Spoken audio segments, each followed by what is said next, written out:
It's May and it's Women's Health Month, so we're going to talk about something coming for all of us, whether you want it to or not, and that's menopause. We're back with Elizabeth Altizer, our local OBGYN, and we are going to start with the basics. Let's break down perimenopause versus menopause. The definition of menopause is once you've gone 1 full year with no period, that is menopause, aside from hormonal birth control. If you've not had a period for a year but you're taking a birth control pill, you're not menopausal.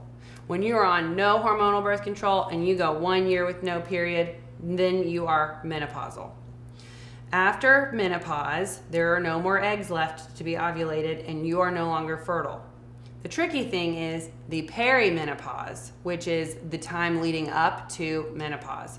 This has a duration that it varies for every woman. The average age of menopause in the United States is 52. Leading up to age 52, some women start to have irregular cycles, so maybe they skip their cycle here and there. Maybe they do start to have hot flashes. Maybe they notice some vaginal dryness, but they're still having periods more frequently than 1 year apart. Once someone goes 1 year with no period, that's considered menopause, and any bleeding after that is considered postmenopausal bleeding, and that's definitely important to talk to your doctor about. To go back to perimenopause, you were talking about irregular bleeding, irregular periods, maybe having some hot flashes, mood swings, vaginal dryness. Is there ways, and I know we've talked about this before, how birth control has many uses, not only to control birth. Can we use it in perimenopause to help with these things? Yeah, so I will also have patients tell me that now that they're in their 40s, their periods are so much heavier, so much more painful. Sometimes they're closer together than they used to be. One of the benefits of hormonal birth control is that typically it is going to lighten your period and make it shorter than it is when you're not on it.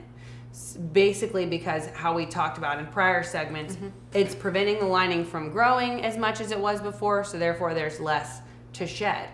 I even will have some women take their birth control pill continuously to skip their period altogether. Then when you get into mood changes, it's because your hormones are basically doing things different than they were when you were younger. That's why your periods aren't necessarily every month. And so when your hormones are fluctuating more, you may feel like you're going crazy for a little bit. And that's another benefit of the pill, is it just kind of evens out your hormone levels and helps you to feel a little bit more emotionally stable. Now it can go the opposite direction, because I have some patients that don't feel more like themselves when they're on a hormonal birth control. So again, it's not all one size fits all. When you talk about irregular periods, and then once we get to menopause, there are no more eggs and we're not ovulating. But in perimenopause, we are still ovulating. It is not a free pass.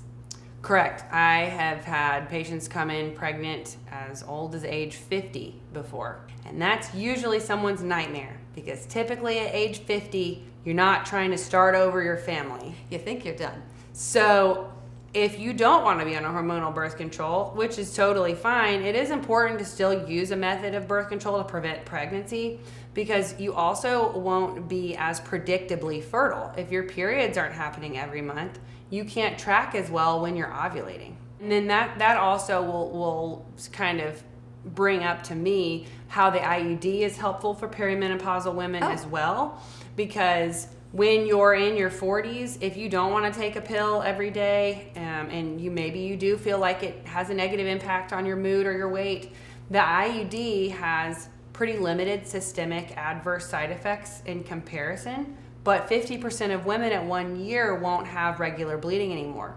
And lasts 8 years. So that's a way where maybe you hit menopause at age 50 and you've had your IUD in place since age 43, it can kind of ease the weird bleeding for that time period. Covers that entire perimenopause period. That's good advice.